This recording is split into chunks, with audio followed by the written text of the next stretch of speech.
We ain't here to beg and convince anybody to get rich with us. But how many of us would agree that sometimes people misunderstand what we do? Sometimes people, they have an objection because they don't really see the value in spending the money or getting started or, trying the product, launching a business. Like they don't want to get their hopes up. Maybe they're afraid to fail. Maybe they've tried things like this before. Maybe they tried a similar product. Maybe they literally tried your product before, but they didn't really follow the system, or they did a business like this before, but it was a product or a company they weren't really aligned with, or they've seen their friends and family try things like this and fail. Like who knows, who cares? The bottom line is there's a lot of people out there that, probably most people want residual income, or they want to be fit. They want to lose weight. They want to get in shape. They want to feel better.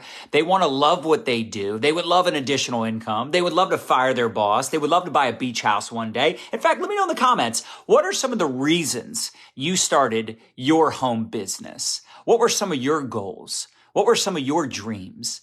Because there's a lot of people out there that gave up on dreaming. Isn't that sad? They gave up on their goals. It's funny when you're a kid, what kind of car do you want to drive? You're like, John, I didn't want to drive a car. I wanted to own my own plane.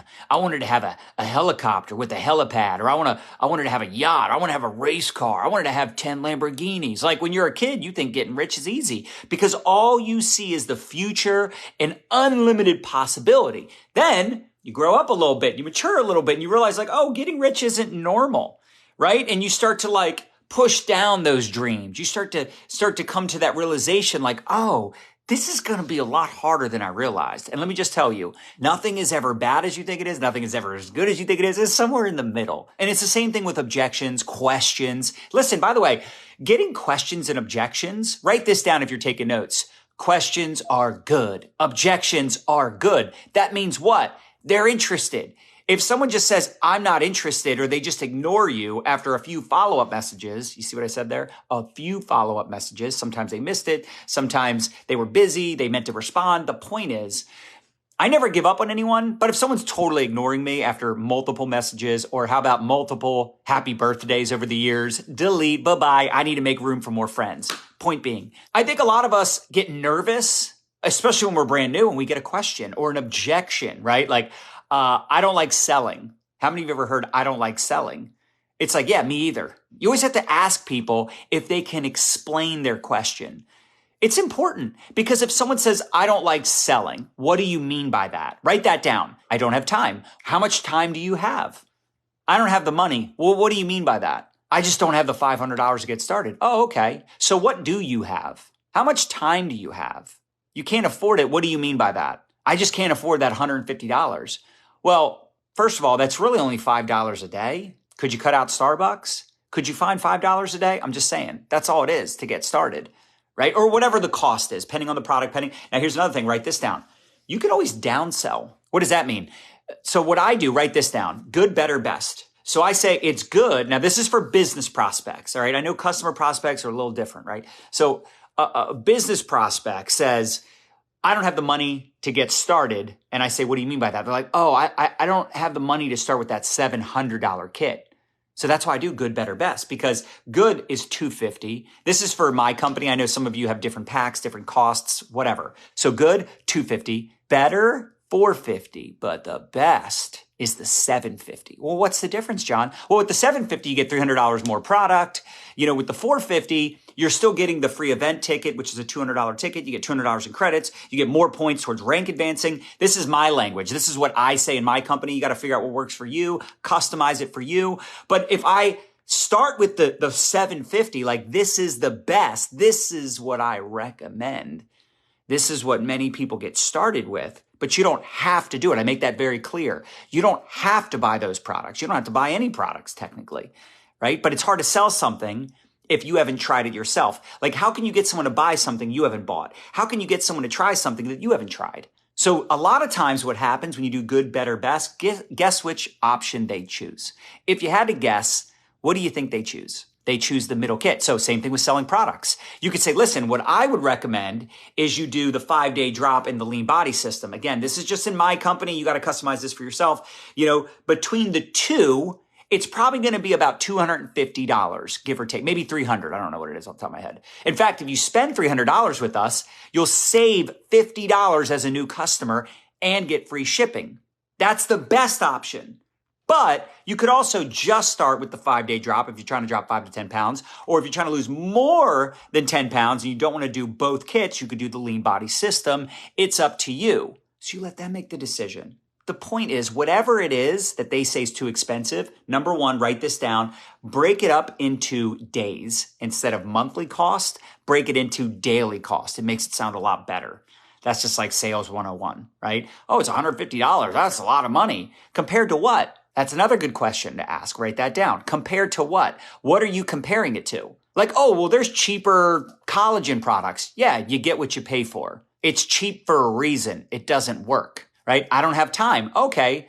Well, what do you mean by that? Well, I have a full-time job. Oh, no, I get that. Most people start off part-time. In fact, my mentor says you shouldn't even do this full-time if you can't do it successfully part-time.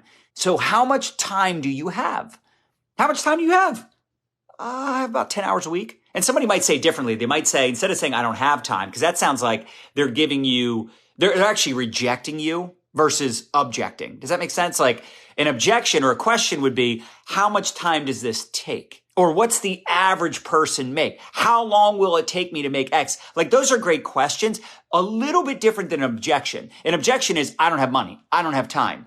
I don't like selling. I don't know that many people. I've never done this before. Those are objections. Do you see the difference? And in many cases, an objection could even be deemed as a rejection, like you're getting rejected. But remember, and I say this all the time, rejection is just redirection. Like, oh, okay, that's a no. All right, let me go over this part. Oh, that's a no. Oh, let me go over, right? It's just you're getting redirected all the time. God is always redirecting you towards the better. And you're getting better. Don't be bitter, get better. Don't be frustrated, get fascinated. Say, how could I have handled that objection better next time? How could I get more confident in answering questions? Also, write this down. Feel, felt, found. Now, this is really old school, but it works.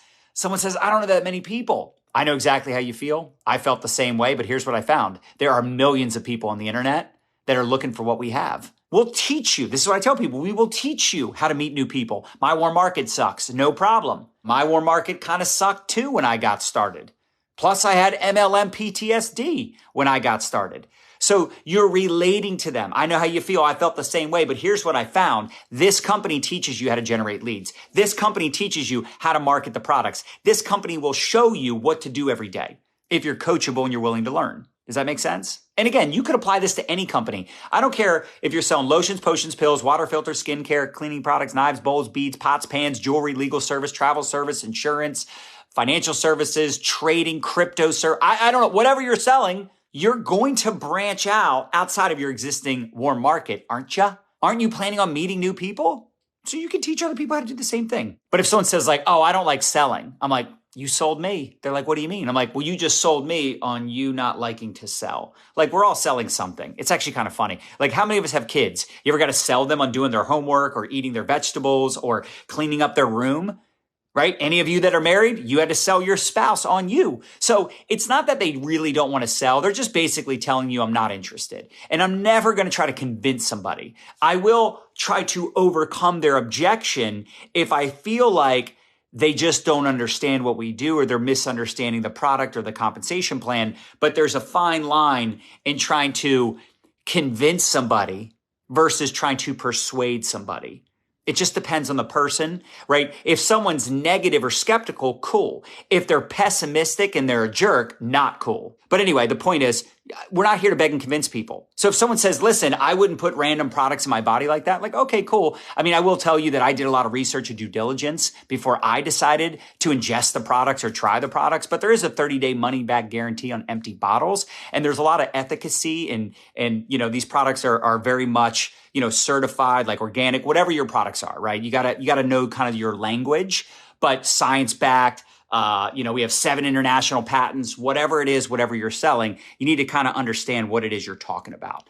So I think for a lot of people, they struggle with this. I think for a lot of people, they freeze up when they get an objection or a question. And by the way, the fortune's in the follow-up. There's people that followed me for days, weeks, months, and years before they finally bought my products or joined my team because I nurtured the relationship, because they saw story after story, testimonial after testimonial. Does that make sense? We're all promoting stuff that we love or believe in. So when someone tells you, I don't like selling, or I'm not comfortable doing stuff like this, again, it depends on the person. But you could say, listen, is it okay if I offer some advice? Ask their permission. Can I offer some coaching? Can I give you a suggestion? Write that down. I do that often. Can I offer some advice? Can I give you a suggestion? How about when someone says, I really want to get started. I honestly don't have the money. It's like, okay, so here's the deal. You could find it, couldn't you? Like if you absolutely had to, let me give you an example. If God forbid you got arrested tonight and the bail was $500, couldn't you find it? Couldn't you borrow the money? Couldn't you sell something around the house? Couldn't you maybe use Klarna or a credit card? You guys heard of Klarna, right? Look it up. It's awesome. A lot of people use Klarna to get started on our products. Could you extend a credit card? The point is, they could find the money. They got arrested and bail was $500. Now somebody will go, whoa, John, that's an emergency. Well, let me say this to you and don't take offense. And if you do, I don't really care. If you're over the age of 18 and you don't have $500, call the cops. That's an emergency. So I love that objection. I don't have the money. It's not that you lack resources. You lack resourcefulness. Because if nothing changes, nothing changes. Right? If you don't have the money now, are you going to have the money tomorrow, next week, next month, next year? What you're doing ain't working. So again, you could felt, found. Like I know how you feel. I felt the same way. If you don't have that story, like if someone says, I have the money, I have the contacts, I just don't know if I have time for something like this. And you're like, oh man, that wasn't me when I got started. I had the time. I didn't have the money. Right? So you could just say, hey, listen, I know how you feel. I have a lot of people in my business that felt the same way. So you don't have to lie and say, oh yeah, I came from a small town too, if it's not true. Oh yeah, I needed to lose 50 pounds and you didn't really need to lose 50 pounds, right? Like I don't have a weight loss story on our products, but I've made a fortune on our weight loss products, sharing other people's stories, right? So feel, felt, found doesn't always have to be that you're sharing your personal story or your experience, although it is better, but you can share someone else's story. And again, you got to clarify their objection. I love asking, like, is this one of those pyramid schemes? What do you mean by that? Is this one of those things where only the people at the top make money? Based on your definition, no, this is not a pyramid scheme. Oh yeah, but in a job, you don't have to recruit anybody. If you're in a legitimate network marketing company, you don't have to recruit anybody either. They're like, well, how do you get paid? Selling the product, bruh. What do you mean, how do you get paid? How do you get paid if you have an insurance license? How do you get paid if you have a real estate license? How do you get paid if you have a mortgage job? You sell something to a client that they need, preferably something they want, right? You're selling them and getting paid. That's how our business works. Any MLM or network marketing business where you have to recruit to get paid, that's a huge red flag. And again, you want to be mindful to maintain professionalism, empathy, listen to people, ask them questions. And here's the thing, a lot of times people prejudge. They prejudge their own skills, their influence, their abilities. It's sad, but it is the harsh reality. So this is why you want to do a good job of maintaining professionalism, offering solutions to people that share their problems. Not everybody's a fit for your product. Not everybody's a fit for your opportunity. Do not try to beg and convince people. That's what turns people off. But again, if they just have a question, awesome. That means they're interested. If they have an objection, do your best to overcome it. But again, persuasion is different than trying to convince.